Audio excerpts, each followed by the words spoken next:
Welcome, and thanks for clicking on the video. For those that have been watching my channel for a few years now, this video is going to be something a little bit different. When I originally started the channel, I intended to keep it a railfan video only. Hence, most of the videos use captions rather than my voiceover narration. I just think it's people much more enjoy the videos much more from a railfan's perspective by just reading the caption than they would be hearing a voiceover narration, especially on a model railroad. Since I started to work back on the layout back in 2015, I used the channel as a means to just share railfanning on the layout which is based on the CP and B&M of Vermont as it was in the 1970s and early 80s.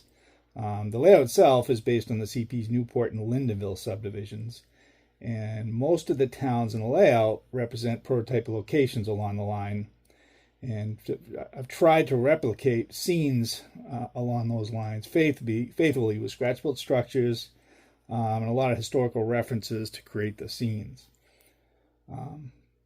For all those people that have watched the channel for a few years and complimented the layout, I really appreciate the feedback, and especially from those that are familiar with the line, as those folks have a good understanding of the area and the region of modeling, and hopefully an appreciation for what I've tried to capture here. For those that really aren't familiar with the line, hopefully, if you watch some of the videos, it does convey a sense of the CP's operations in Vermont as it was in the early 1980s, and maybe piqued your interest a little bit to research what a nice piece of railroad that it was during that time.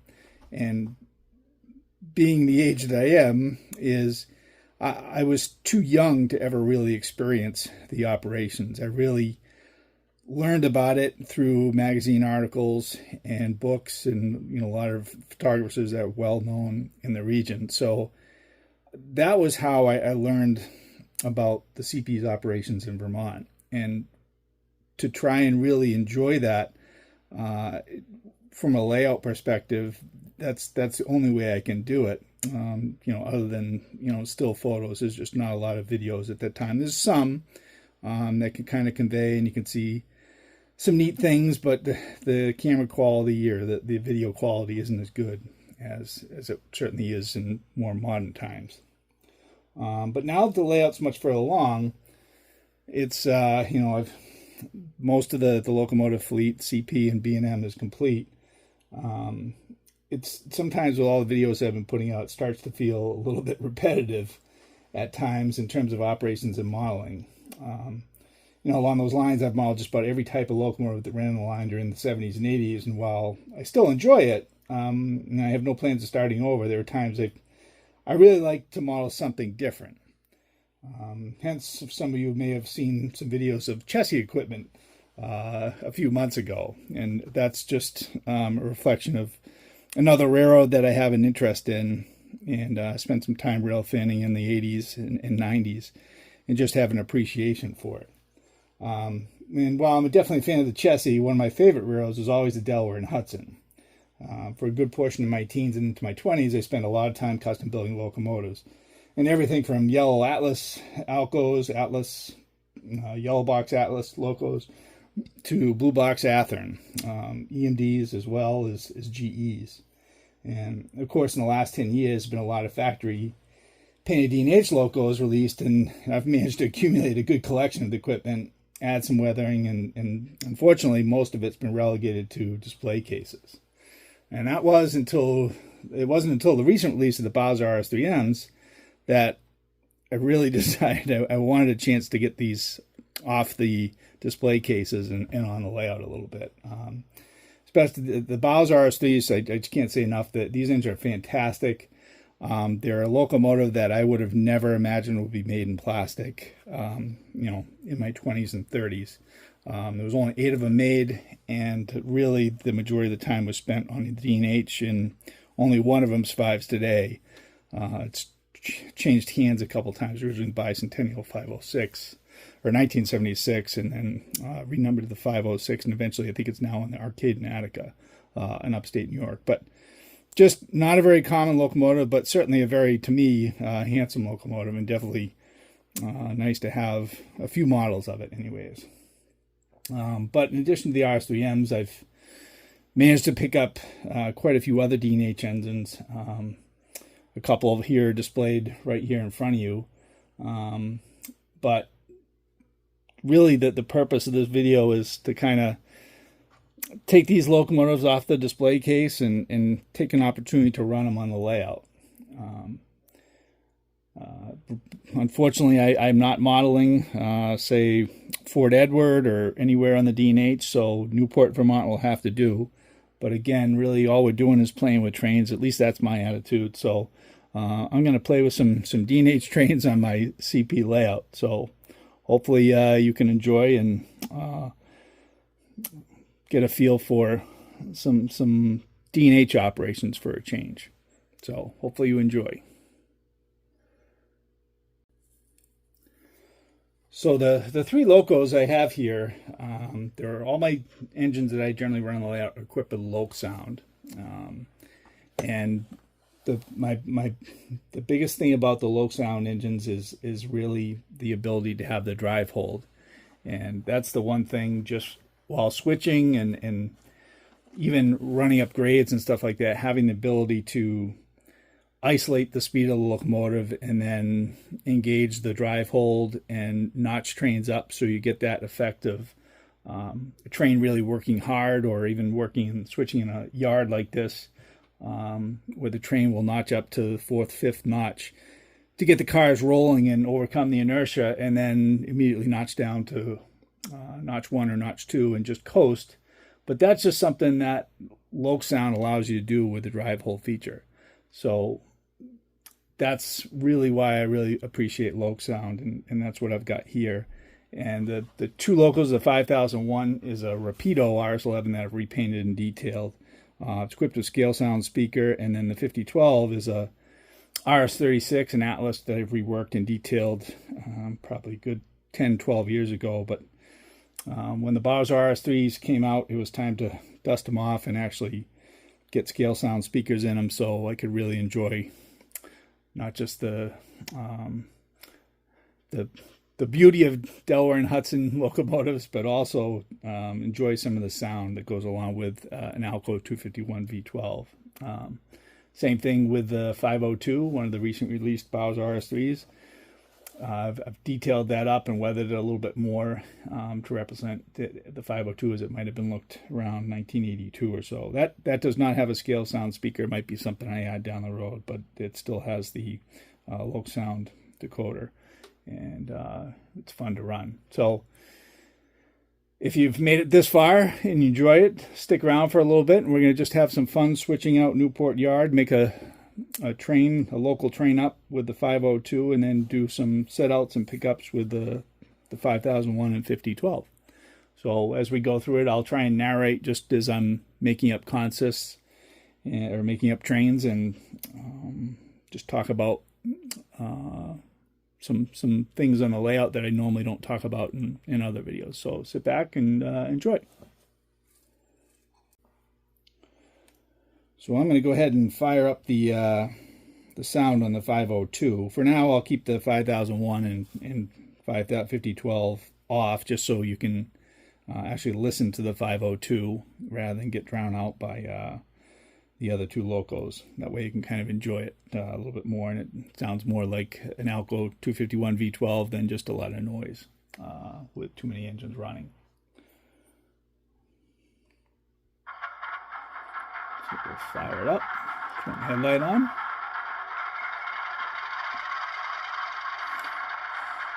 And we're just going to make up a local train, just have an opportunity to switch out the yard a little bit. Maybe, I don't know, 7 or 8 cars, and put it together and set it aside, and then wait for the road job. After that, we'll watch the road job as it makes its set out some pickups.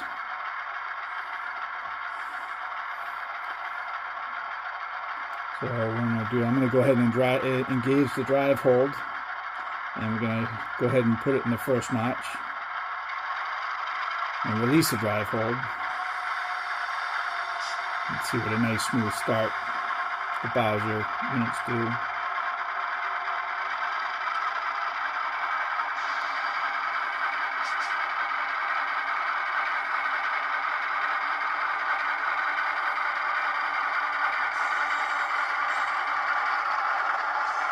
See, I've notched it down. Get a little bit of that coasting effect.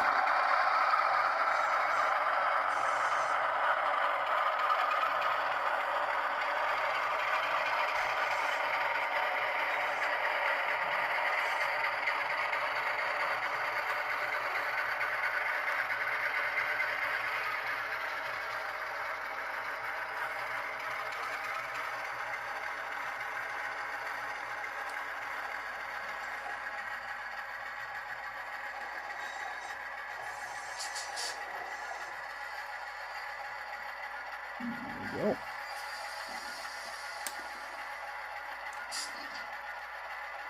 And go ahead and shove up and tie onto a far string in the yard there.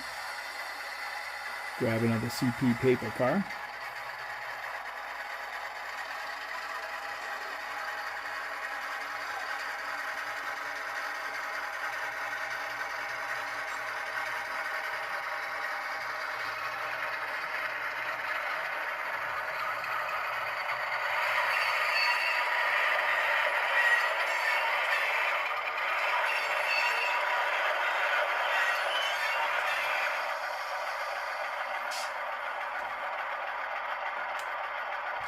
Some of you may have noticed a flange squealing in the background, and I've actually got the Iowa Scaled Engineering squealer, several of their sensors in the yard tracks with a custom sound clip I've put in there to replicate yard sounds, the squealing and the thumping of cross joints and stuff. So it works pretty well. It's not 100% effective just because I don't have the micro senses throughout the yard.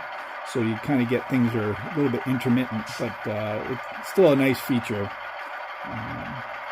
And if you don't like it, you can always shut it off. So.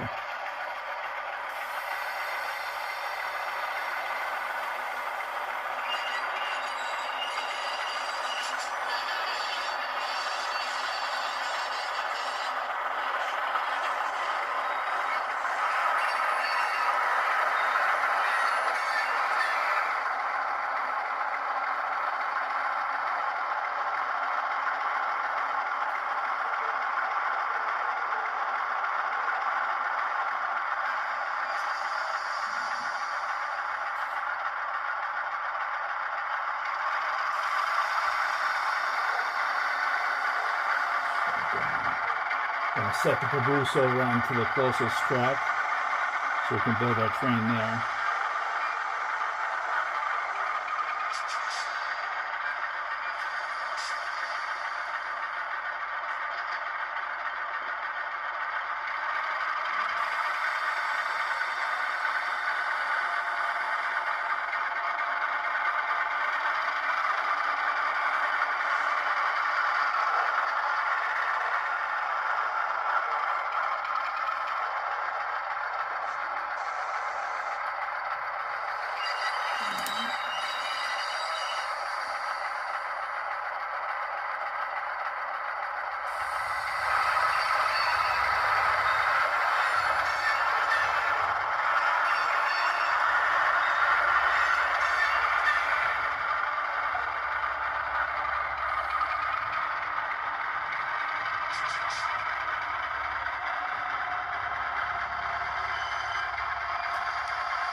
We're going to pick up some cement cars, so I'm going to try and block those against the caboose first.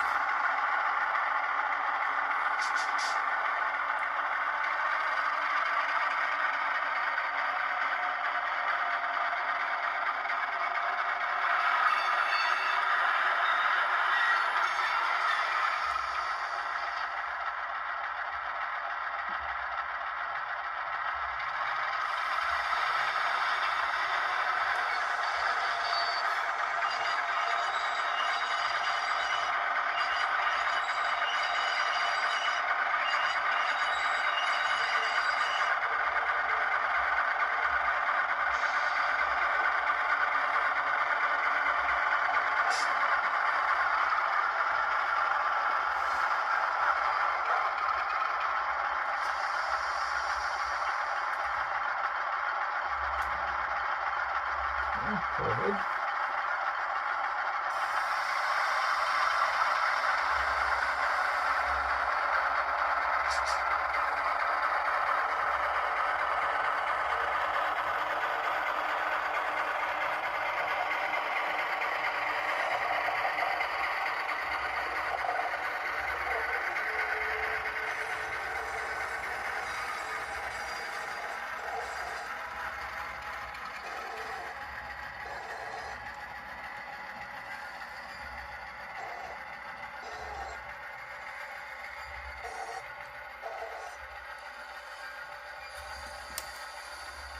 Shove this cement car down to the caboose.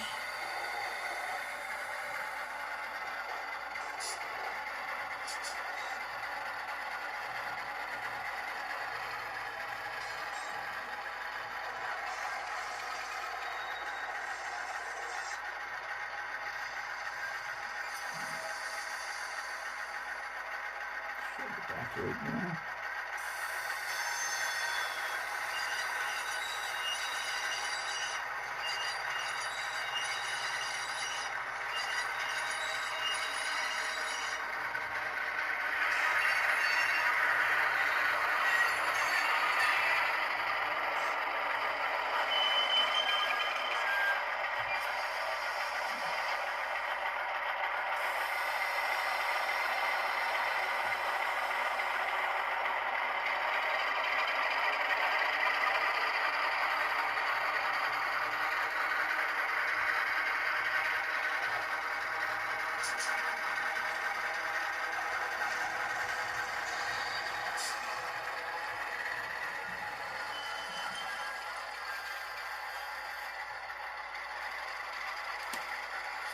Create the switch, shove it back. We'll get a couple more cement cars off that third track.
Shove back to a hitch.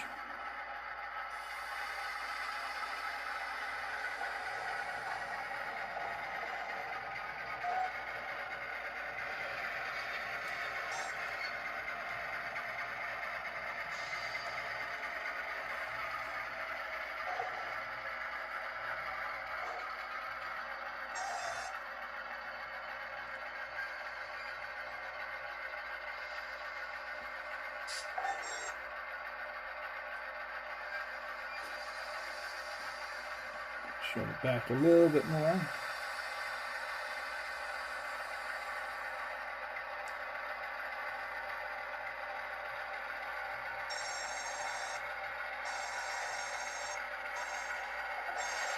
Should be good.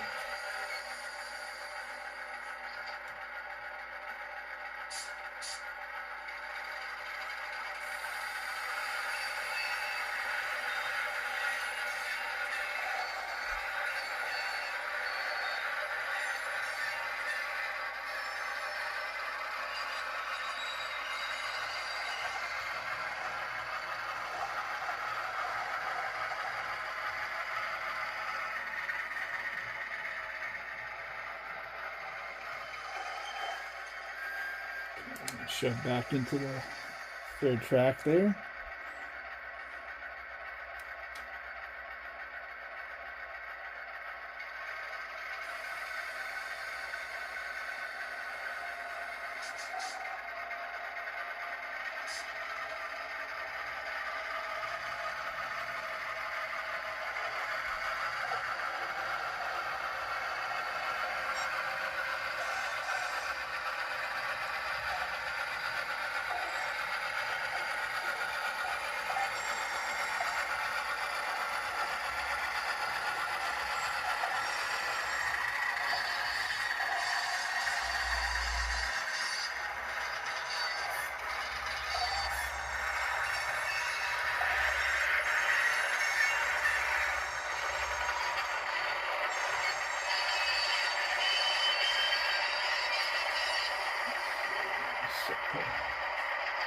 Next cement topper over to the rest of the train.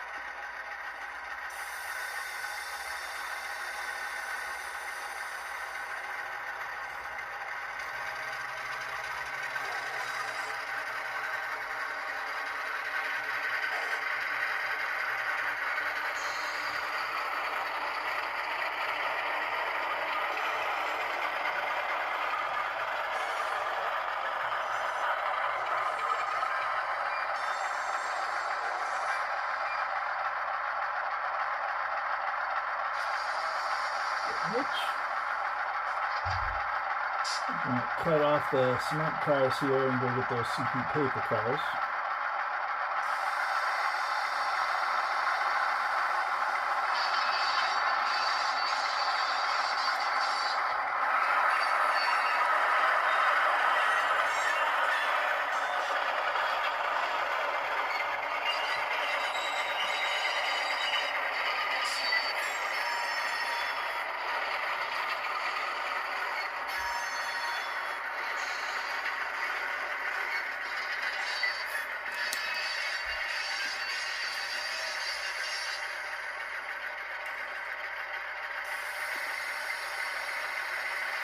Go ahead and tie onto the CP cars and shove it back a little bit.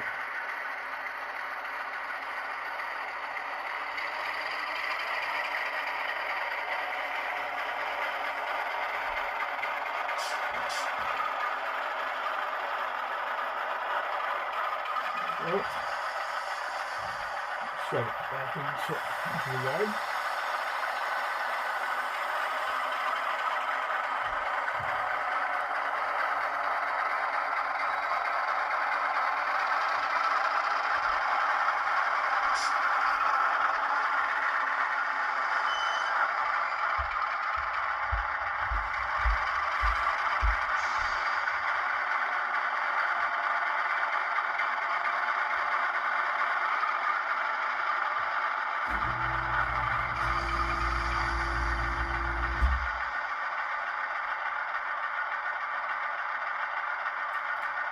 Cut there.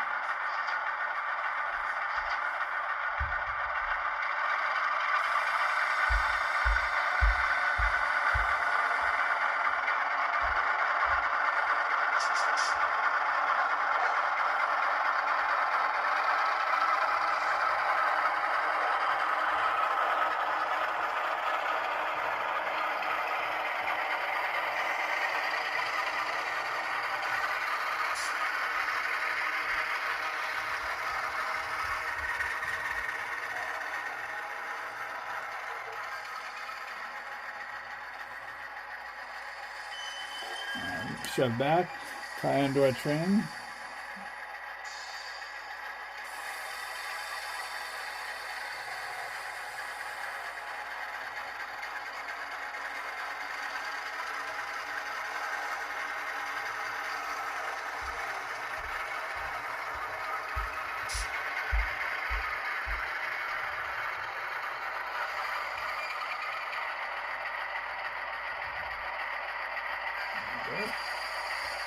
shove the whole train down onto track 6.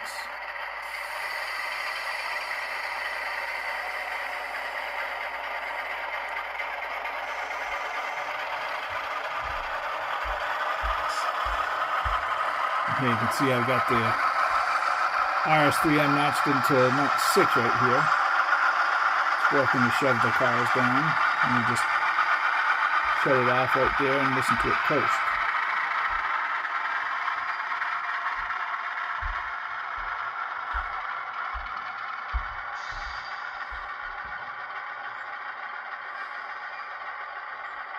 Set the independent and just set it over there for now.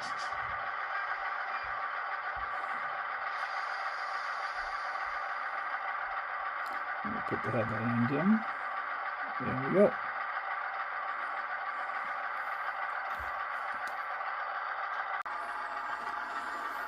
So I've gone ahead and repositioned the camera so we can get more of a railfan's perspective from ground level. You can really get a feel for the Alco 251 V12 notching up as we set out some pickups in the yard here. And we'll actually do the same thing. We'll turn down the prime mover for the 502 so we can focus on the sounds from the 5001 and 5012.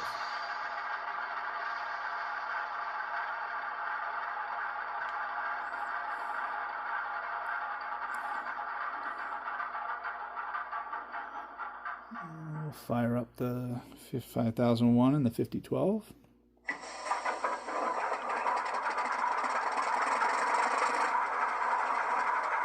Get the headlight on. Ready to do some work.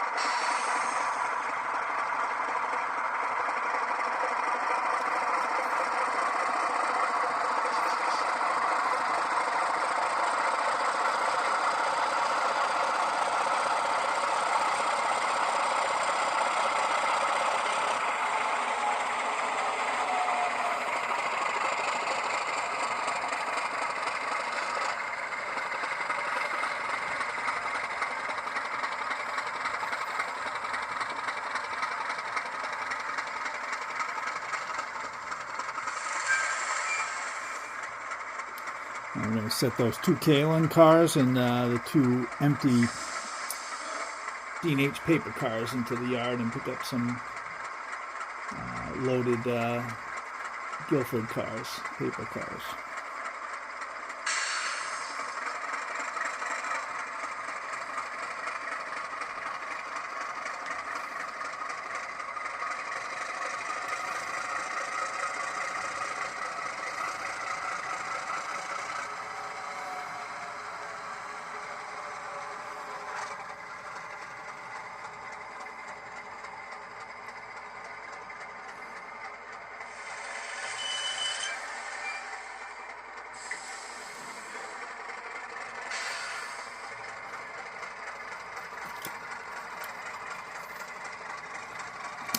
Myself down in the yard.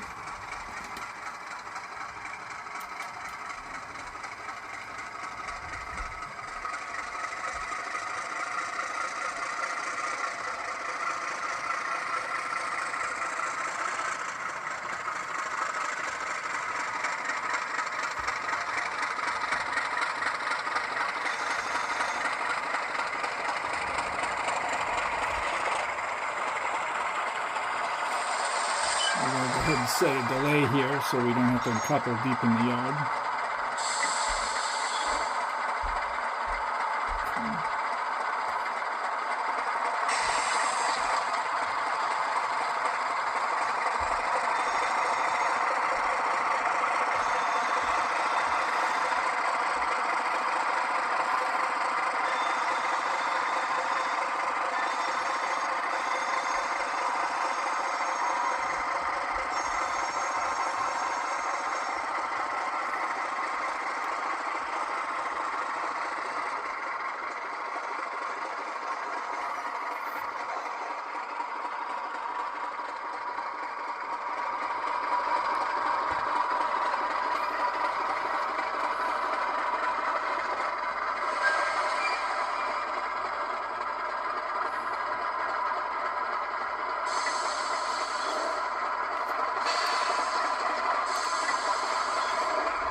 Set the set-offs in the yard.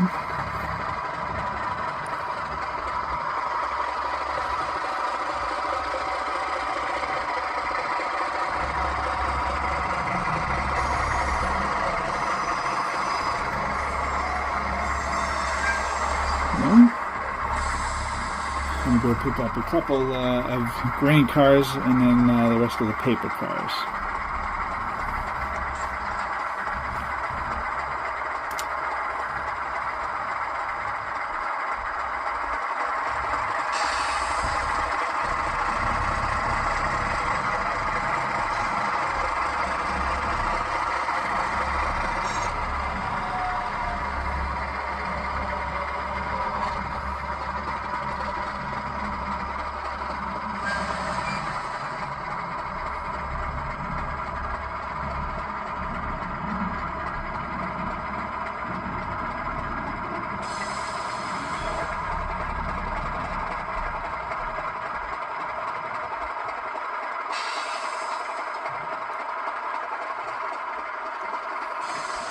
See if we got a hitch.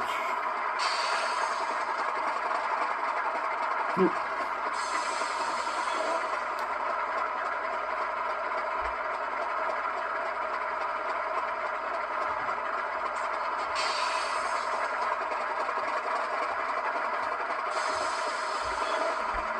There we go.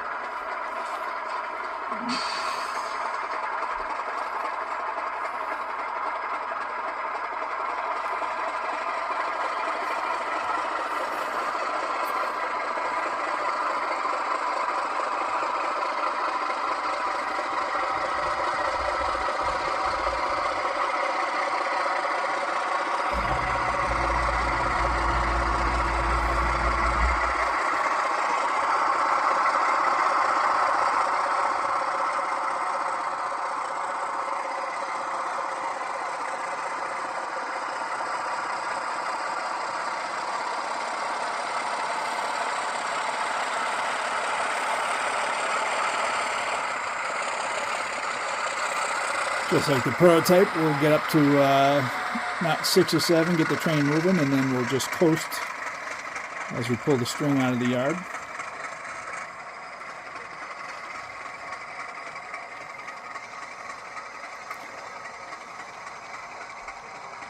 We'll set that B&O hopper and the NAHX covered hopper onto our train.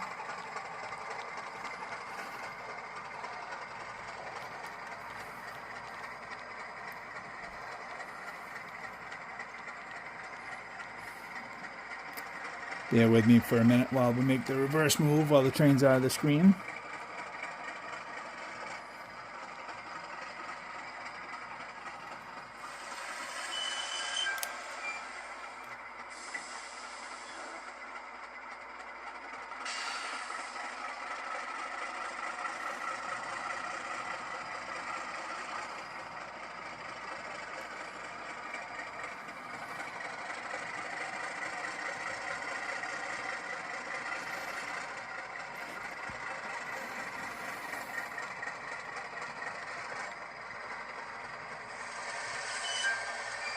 Pennant and a couple feet. Boom, good hitch. Let's shove it back a little bit more.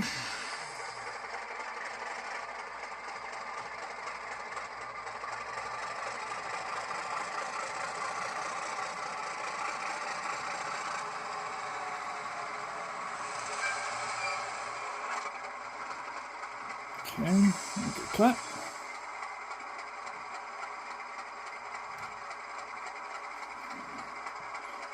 Go ahead and notch out. We'll set this string back over into the yard and pick up the paper cars, the loads that we got.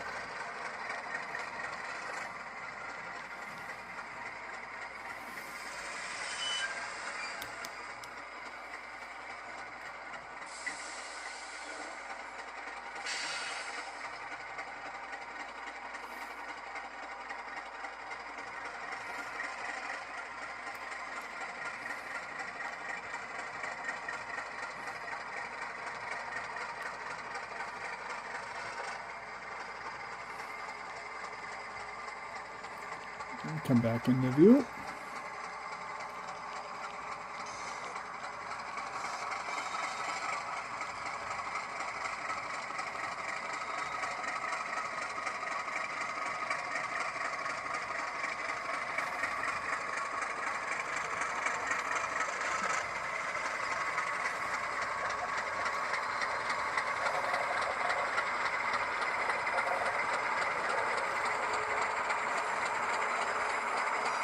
And then we'll go ahead and we'll delay the couplers again so that we don't have to reach into the yard.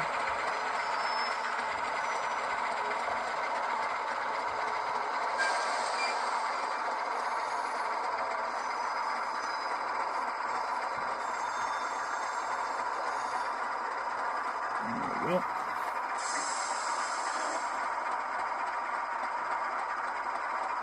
Nope. Shove it back.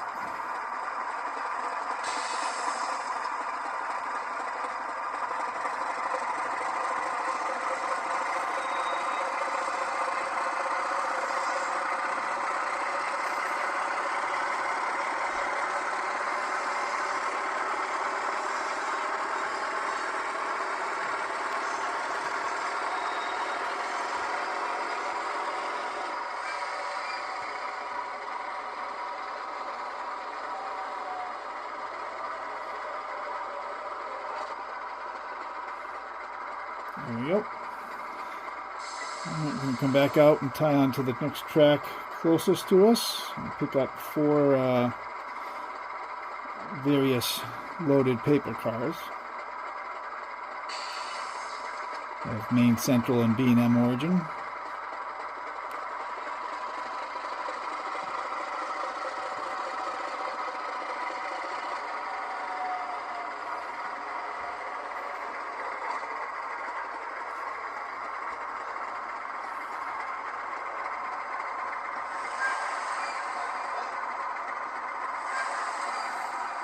Switch and shove it back.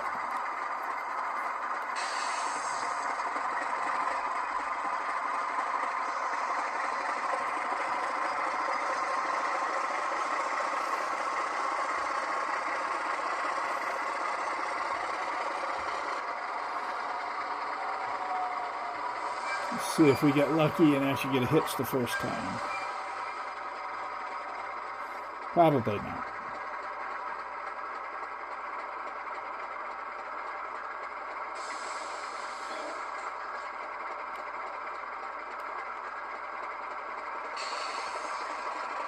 Of course not. There we go.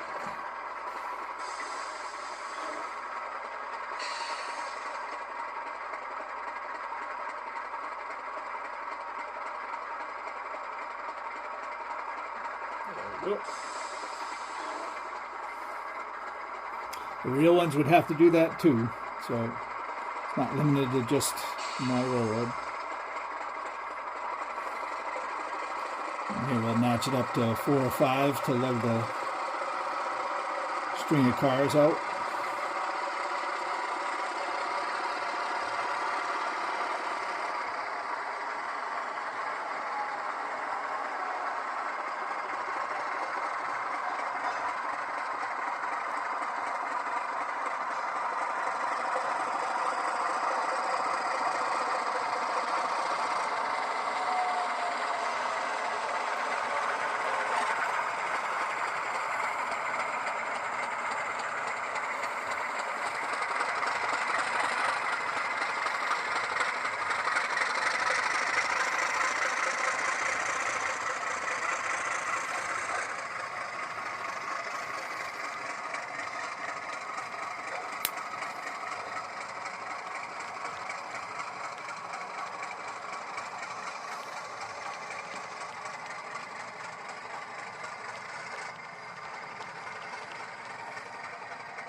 Bear with me as the cars go out of scene for the minute.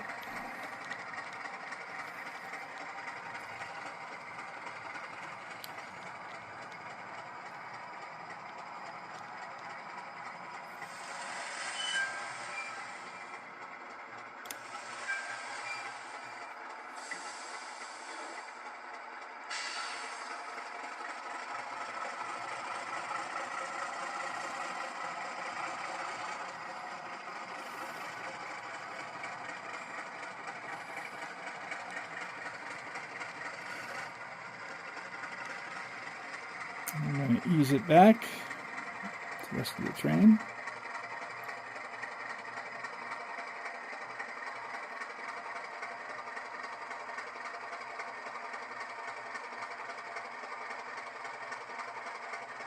Good hitch.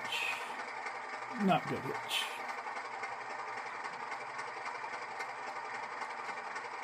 Go ahead and shove back.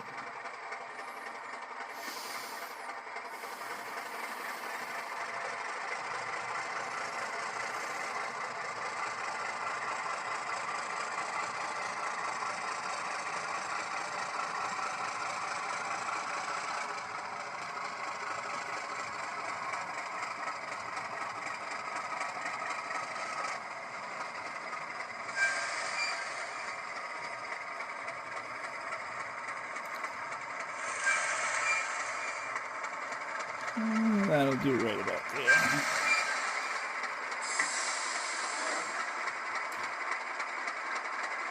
Okay, pull ahead.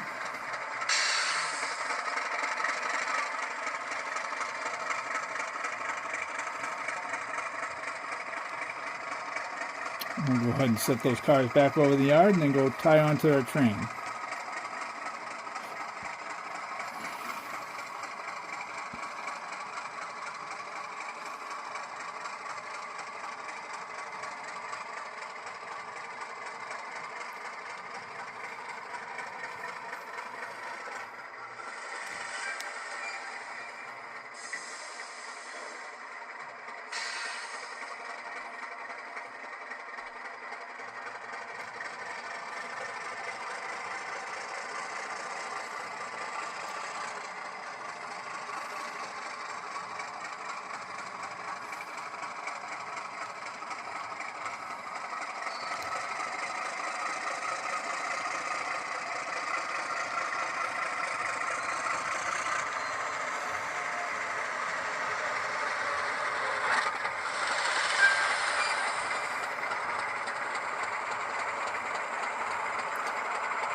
We'll go ahead and we'll delay it again.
We'll go ahead and tie back onto the rest of our train.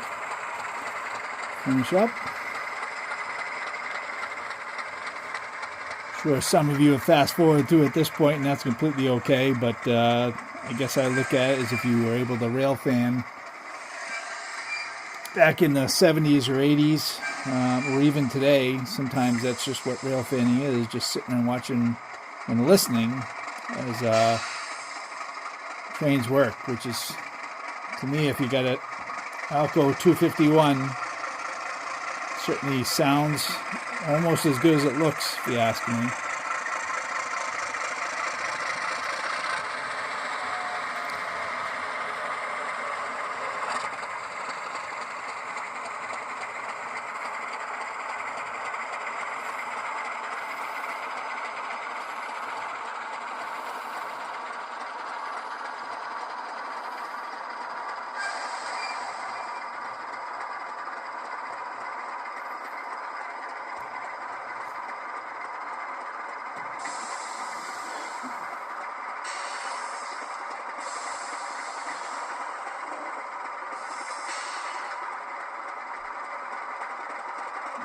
Good hitch.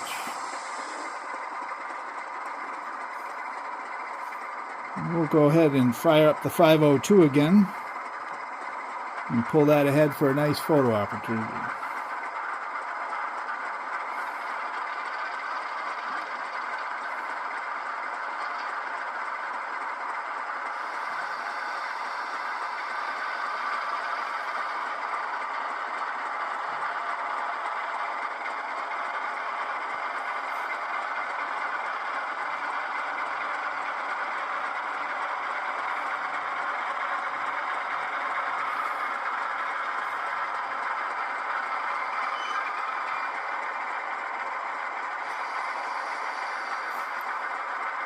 Hope you enjoy the video, and appreciate you taking the time to watch. Have a good day.